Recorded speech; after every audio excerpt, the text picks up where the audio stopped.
அவள் என்னிடம் மனைவியாக நடந்து கொண்டால் நான் ஏன் இப்படியெல்லாம் செய்ய போகிறேன்?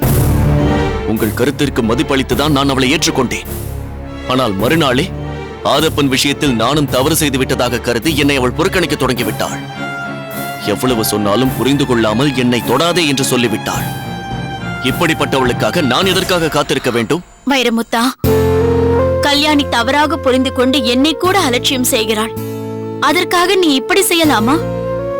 கல்யாணியை குமுற வைக்க வேண்டும் என்பதற்காக நீ வேண்டுமென்றே அந்த வடிவிடம் தவறாக நடந்து கொள்வது போல் நடித்தா என்று நான் கல்யாணியிடம் சொல்லி வைத்திருக்கிறேன். ஆனால் இப்பொழுது நீ சீர்வரிசை அனுப்பி வைத்து அங்கே சென்றால் நான் சொன்னது பொய்யென்று ஆகிவிடாதா? அவள் நினைத்ததுதான் சரி என்பதற்கான ஆதாரமாகிவிடாதா வைரமுத்தா? அக்கா, நீங்கள் கல்யாணியிடம் சொன்னது உண்மைதான். அந்த உண்மை அப்படியே இருந்திருக்க வேண்டும். அதை மாற்றியது கல்யாணிதான். நான் என்னை மாற்றிக்கொண்ட பிறகும் என்னை ஒரு சதிகாரன் என்றே திட்டவட்டமாக கணித்திருக்கின்ற அவளோடு நான் எப்படி சேர்ந்து வாழ முடியும்? அப்படியே நான் வாழ விரும்பினாலும் கல்யாணியே அதற்கு தயாராக இல்லாத போது எனக்கு வேறு என்ன வழி இருக்கிறது? தம்பி, வடிவாம்பாள் யார்? சுந்தராம்பாளின் தங்கை. அந்த சுந்தராம்பாளுடன் தொடர்பு வைத்திருப்பவர் வாளுக்கு வேலி. அவர் உனக்கு மைத்துனர். உறவு முறைகளை கவனிக்க வேண்டாமா? நீ வடிவாம்பாள் வீட்டிற்கு போனால் இது வரைமுறையற்ற தொடர்பு என்று பட்டமங்கலமே உன்னை பழித்து பேசாதா? அக்கா, சுந்தராம்பாள் ஒன்றும் வாளுக்கு வேலியின் மனைவியும் அல்ல. நான் ஒன்றும் வடிவாம்பாளை திருமணம் செய்து கொள்ளப் போவதும் இல்லை. பிறகென்ன வரைமுறை? எனது நோக்கமெல்லாம் பட்டமங்கலத்தின் தன் தங்கை கல்யாணி பட்டு போன மரமாக வாழாவெட்டியாக இருக்கிறாள் என்று தெரிந்து அந்த வாளுக்கு வேலி பதற வேண்டும். என்னை துச்சமாக நினைத்து தொடாதே என்று சொன்ன கல்யாணி கண்ணீரில் வாழ்நாள் முழுக்க மிதக்க வேண்டும். வைரமுத்தா, அக்கா, இதற்கு மேல் ஒரு தம்பி தன் அக்காவிடம் இதை பற்றி விரிவாக பேச முடியாது. விட்டுவிடுங்கள்.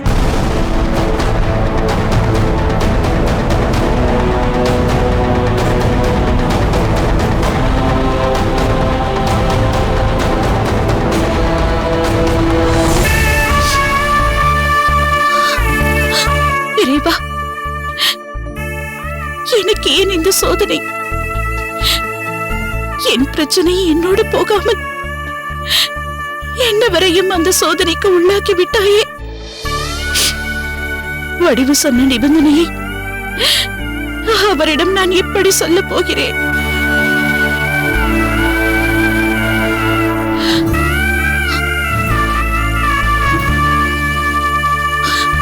சுந்தரி,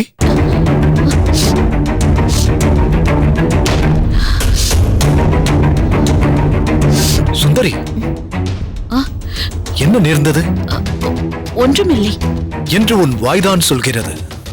விழிகள் கண்ணீரை கொட்டி ஏதோ நடக்கக்கூடாதது நடந்திருக்கிறது என்பதை எனக்கு சொல்லாமல் சொல்லிக் கொண்டிருக்கிறதே. அது எதுவாகினும் சொல். தங்களுக்கு இருக்கும் பிரச்சனைகள் ஒன்றா இரண்டா, இதில் இப்போது இப்படி ஒன்று வந்துவிட்டதே என்று யோசிக்கிறேன். என் பிரச்சனையை பற்றி நீ எப்போதும் பேசியதில்லையே, இப்போது மட்டும் என்ன? என்று பேச வேண்டிய நிலை வந்துவிட்டது. பாகநேரி அம்பலக்காரர் என்ற பதவிக்கு தனி மரியாதையும் செல்வாக்கும் எல்லாமே உண்டு. அத்தகைய பொறுப்பில் ஆற்றலும் வீரமும் நிறைந்த தாங்கள் அமைந்தது நிலவுக்கு சூரிய ஒளி கிடைத்தது போலத்தான். ஆனால் தெளிந்த நீரோடை காண்பதற்கு இன்பம்தான்.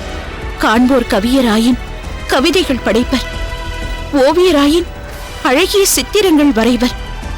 ஆனால் எத்தனை பாறைகளை கடந்து கற்குவியல்களையும் முட்புதர்களையும் தாண்டி அந்த நீரோடை நிலத்துக்கு எழில் ஊட்டுகிறது. அப்படித்தானே தங்கள் வாழ்க்கை அமைந்திருக்கிறது. பார்ப்பதற்கு நீரோடை போல தோன்றினாலும் போராடும் களமாக அமைந்திருக்கிறதே. சுந்தரி, எனது நிலையை நீ எந்த அளவிற்கு கூர்ந்து கவனித்திருக்கிறாய் என்று எனக்கு நன்றாக தெரிகிறது. எப்படி தெரியாமல் போகும்? கம்பெனிக்கார வெள்ளையர்களிடமிருந்து அம்பலக்காரர்களின் நாடுகளை காப்பாற்ற வேண்டும். அதே சமயம் மருது பாண்டியர்களின் விடுதலை வீரர்களையும் கைவிட்டுவிடக்கூடாது. அந்த லட்சியத்திற்காகவே அம்பலக்காரர்களின் ஒற்றுமையை நிலைநாட்ட வேண்டும். இத்தனைக்கும் நடுவில் பழம்பகை தீர்ப்பதில் நாட்டமும் புது பகைக்கு பழிவாங்குவதில் துடிப்பும் கொண்டு தாங்கள் பட்டமங்கலத்தை சமாளிக்க வேண்டும். அதை பற்றி இனி நான் வருந்துவதற்கு ஏதுமில்லை சுந்தரி. கல்யாணியை வைரமுத்தனுக்கு திருமணம் செய்து வைத்ததன் மூலம் இரு நாட்டு பகைக்கும் ஒரு தீர்வு ஏற்பட்டிருக்கிறது. தங்கை கல்யாணி அங்கு மகிழ்ச்சியோடு வாழ்ந்து கொண்டிருக்கிறாள் என்ற செய்தியும் அவ்வப்போது வந்து கொண்டிருக்கிறது. இந்த அளவிற்கு தங்கையின் வாழ்வு பற்றி நம்பிக்கையோடு இருக்கும் தங்களிடம் இப்போது இருக்கும் உண்மையான நிலையை எப்படி சொல்வதென்றே புரியவில்லை. என்ன சொல்கிறாய் சுந்தரி? என் தங்கை கல்யாணி பட்டமங்கலத்தில் நலமாகத்தானே வாழ்கிறாள்? இல்லை சுவாமி, இல்லை. கல்யாணி அங்கு மகிழ்ச்சியாக இல்லை. வைரமுத்தன் கல்யாணியை காதலால் மணக்கவில்லை. நேருக்கு நேர், வாளுக்கு வாள் என்று தங்களை எதிர்த்து நிற்க முடியாத பட்டமங்கலத்தார் தங்கள் தங்கையை மணந்து அவளை துன்புறுத்துவதன் மூலம் தங்களை துடைத்துடைக்க விட வேண்டும் என்று நினைக்கிறார். நீ சொல்வது உண்மையா சுந்தரி? உங்கள் மனதை புண்படுத்தும் செய்தியை இந்த சுந்தரி சொல்வாளா?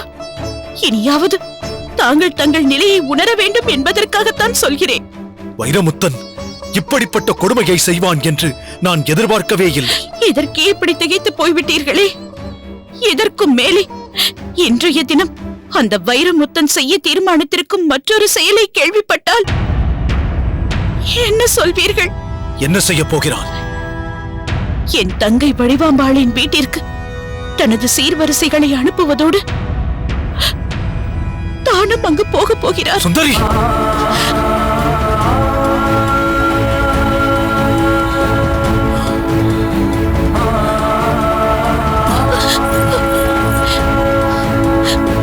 அமைதி பெறுங்கள்.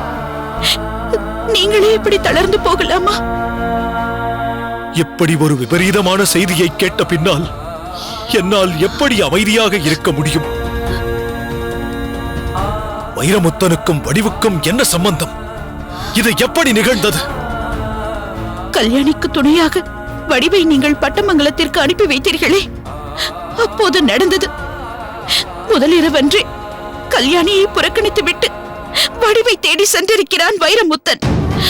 அது இப்போது சீர்வரிசையை அவள் வீட்டிற்கு அனுப்பும் அளவிற்கு வந்துவிட்டது. ஐயோ, என் தங்கை கல்யாணியின் வாழ்க்கை அரும்பும் போதே உதிர்ந்துவிடும் மலர் போல் ஆகிவிட்டதே. இதை தடுக்க வழியே இல்லையா? ஒரே ஒரு வழி இருக்கிறது. அதை வடிவே வந்து என்னிடம் சொன்னாள். என்ன சொன்னான்? வைரமுத்தனை வராமல் தடுக்க ஒரு நிபந்தனையை வைத்திருக்கிறாள். என்ன நிபந்தனையா? என்ன நிபந்தனை அது?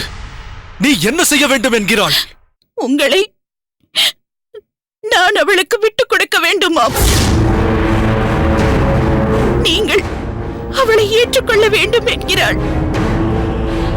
அதன்படி நீங்கள் வடிவின் வீட்டிற்கு செல்வதானால் வைரமுத்தனை வரவிடாமல் தடுத்து விடுகிறேன் என்கிறாள். நிபந்தனை என்றவுடன் இதுவாகத்தான் இருக்கும் என்று நினைத்தேன். அப்படியே நடந்து விட்டது. ஏன் இப்படி சொல்கிறீர்கள்? இது எப்படி உங்களுக்கு தெரியும்? உன்னிடம் பேசுவதற்கு முன்பே தன் மனதில் உள்ள விருப்பத்தை என்னிடம் வந்து சொல்லிவிட்டாள் வடிவு. அதை நான் ஏற்கவில்லை என்பதால் என் மீது உள்ள கோபத்தில் என் தங்கை கணவனான வைரமுத்தனை தனக்கு சொந்தமாக்கிக் கொண்டு என்னை நோகடிக்க தீர்மானித்து விட்டாள். நீ நினைத்துக் கொண்டிருக்கிறாய் வைரமுத்தன் அவளை தேடிச் சென்றான் என்று. அப்படி நிகழ்ந்திருக்காது. அப்படி அவன் வரக்கூடிய நிலையை அவளே உருவாக்கியிருப்பாள்.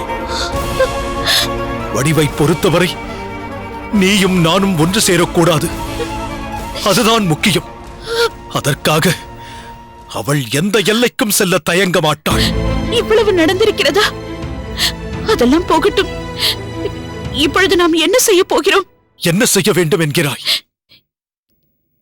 என் இதயத்தை எடுத்தறிந்து விட்டு சொல்கிறேன். அதை கேட்பீர்களா? என்ன சொல்லப் போகிறாய்? கல்யாணிக்கு எந்த துன்பமும் நேராமல் காப்பாற்ற வேண்டும். அதுதானே நம் இருவருக்கும் இருக்க வேண்டிய ஒரே கருத்து. அதில் எந்த சந்தேகமும் இல்லை. அப்படியானால் நாம் இருவரும் சேர்ந்து உறுதியாக தீர்மானித்து வடிவாம்பாளின் நிபந்தனையை நிறைவேற்றுவோம். வைரமுத்தன் நம்பலக்காரரை வடிவு வீட்டிற்கு வர முடியாதபடி செய்து பட்டமங்கலத்திற்கே திருப்பி அனுப்பி வைப்போம். சுந்தரி, உன் தியாக உள்ளத்தை பாராட்ட வார்த்தைகளே இல்லை. ஆனால் என்னால் எப்படி வடிவை ஏற்றுக்கொள்ள முடியும்? உன்னை நினைத்திருக்கும் என் நெஞ்சத்தில் எப்படி இன்னொருவளுக்கு இடம் கொடுக்க முடியும்? நம்மிடையே அரும்பிய உறவு வெறும் உடல் கூறுகளின் பசியை தணிப்பதற்காக அல்லவே. இரண்டு இதயங்களுக்குள் ஏற்பட்டிருக்கும் நெருக்கம். அதனால்தானோ என்னவோ நமக்குள் இதுவரை அத்தகைய உறவு எல்லாமே போய்விட்டது. அதனால் என்ன? நான் உங்களை உயிராக நேசிப்பதையும் நீங்களும் என்னை அவ்வாறே நேசித்துக் கொண்டிருப்பதையும் இதனாலெல்லாம் மாற்ற முடியாதே. அப்படியானால் நான் வடிவாம்பாளின் வீட்டிற்கு போகத்தான் வேண்டும் என்கிறாயா? அதை தவிர வேற வழி இல்லாத போது நாம் என்ன செய்ய முடியும்? உங்களை இழப்பதற்கு துணிந்துவிட்ட என் இதயத்தை புகழ்வதா சபிப்பதா என்றெல்லாம் எனக்கு புரியவில்லை. ஆனால் நான் இப்போது சொல்வதன் பொருள் நீங்கள் வடிவாம்பாளின் வீட்டிற்கு போக வேண்டும் என்பதுதான். வைரமுத்தனை அங்கு போகாமல் தடுப்பதன் மூலம் கல்யாணி நாச்சியாரின் கண்ணீரை துடைக்க வேண்டும் என்பதுதான். ஆக இன்றோடு என்னை இழந்துவிட சம்மதித்து விட்டாய் இல்லையா சுந்தரி? கல்யாணி தன் வாழ்வை இழந்துவிடக் கூடாது என்பதற்காகத்தான் நான் உங்களை இழக்க துணிந்து விட்டேன்.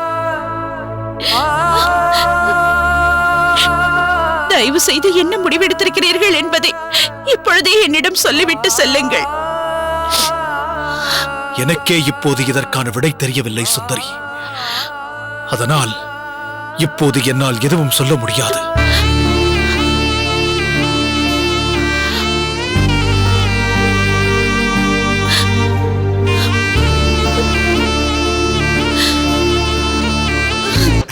பார்த்தாயா வடிவு? இந்த வைத்தி உனக்காக தூது போய் விட்டு வந்ததின் பலனை பார்த்தாயா? பட்டமங்கலத்தின் அம்பலக்காரர் அனுப்பி வைத்த சீர்வரிசைகள் பெட்டி பெட்டியாக வந்து இறங்கிவிட்டது பார்த்தாயா? பெட்டி பெட்டியாக வந்த தங்க நகைகளையும் பட்டு புடவைகளையும் விடுங்கள் மாமா. பித்தளை ஆண்டாக்கள், வெள்ளி குடங்கள் என்று பாத்திர பண்டங்கள் எவ்வளவு தெரியுமா? அவ்வளவையும் நம் வீட்டில் அடுக்கி வைக்க இடமே போதவில்லை. அங்கே இங்கே என்று ஒரு வழியாக நிரப்பி வைத்து விட்டுத்தான் வருகிறேன். ஆமாம் ஆமாம், இந்த அளவுக்கு சீர்வரிசைகள் வரும் என்று நான் எதிர்பார்க்கவே இல்லை. பாகனேரியார் சுந்தரிக்கு அனுப்பியதை விட பட்டமங்கலத்தார் வடிவுக்கு அனுப்பியிருக்கும் சீர்வரிசை 2 மடங்கு அதிகமாக இருக்கிறது.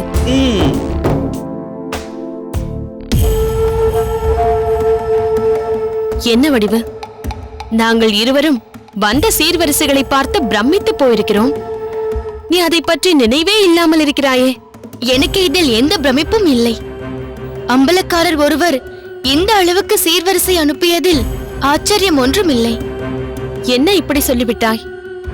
இவ்வளவு காலம் நடனக்காரியாக இருந்த என்னால் கூட இப்படி ஒரு சாதனையை செய்ய முடியவில்லையே. ஆனால் நீ சாதித்து காட்டிவிட்டாயே. எல்லாம் நீ என்னை உன் வீட்டிற்கு அழைத்து வந்ததால் வந்த பலன்தான். இப்போது நான் இந்த சீரை பற்றி யோசிக்கவில்லை. அந்த சீரை அனுப்பி என்னை சொந்தமாக்கிக் கொள்ள முன்வந்தாரே அம்பலக்காரர், அவரை பற்றி யோசிக்கிறேன். அவர் இன்னும் இங்கு வரவில்லையே. வந்துவிட்டேன் வடிவு.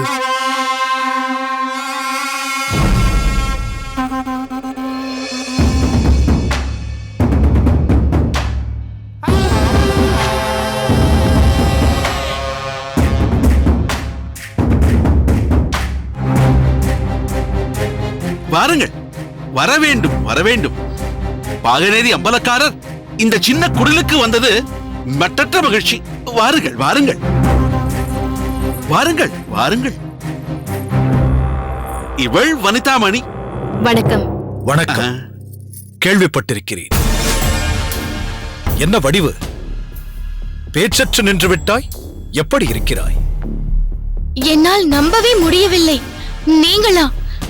நீங்களா இங்கு வந்திருப்பது?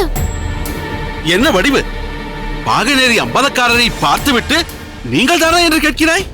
அவரை பார்த்தவுடன் எனக்கு கையும் ஓடவில்லை, காலும் ஓடவில்லை. நான் ஒருத்தன் அம்பலக்காரரை நிற்க வைத்து பேசிக் கொண்டிருக்கிறேனே.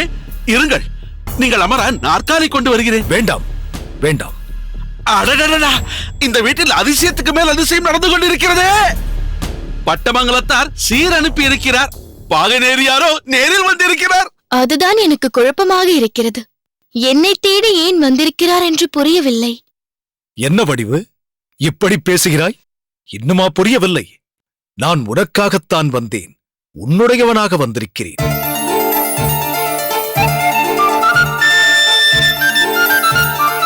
இப்போது புரிகிறதா? நீங்கள் சற்று தாமதமாக வந்துவிட்டீர்கள். சற்று நேரத்திற்கு முன்னால் தான் பட்டமங்கலத்தின் சீர்வரிசைகள் வந்து குவிந்திருக்கின்றன. அதைவிட அதிகமாக என்னாலும் அனுப்ப முடியும். ஆனால் அவர் அனுப்பியதை ஏற்றுக்கொண்டதால் அவர் வந்து கொண்டிருப்பாரே. அதனால் என்ன? வைரமுத்தனுக்காக தயாரிக்கப்பட்ட அந்த மலர் மாலை வாளுக்கு வேலியின் தோள்களுக்கு பொருந்தாதா என்ன? ஏன் பொருந்தாது? நிச்சயம் பொருந்தும். என் மாலை மட்டுமல்ல, நானும் தங்கள் தோளில் தவழ வேண்டும் என்று விரும்புகிறேன். ஆனால் உங்கள் மனதில் இந்த மாற்றம் எப்படி வந்தது என்றுதான் எனக்கு புரியவில்லை. அதுதானே, அக்காவிற்கு சீர்வரிசை அனுப்பி ஏற்றுக்கொண்டவர் தங்கையை எப்படி தேடி வந்தார்? சுந்தரியே மனப்பூர்வமாக அனுப்பி வைத்ததால் தான் வந்தேன்.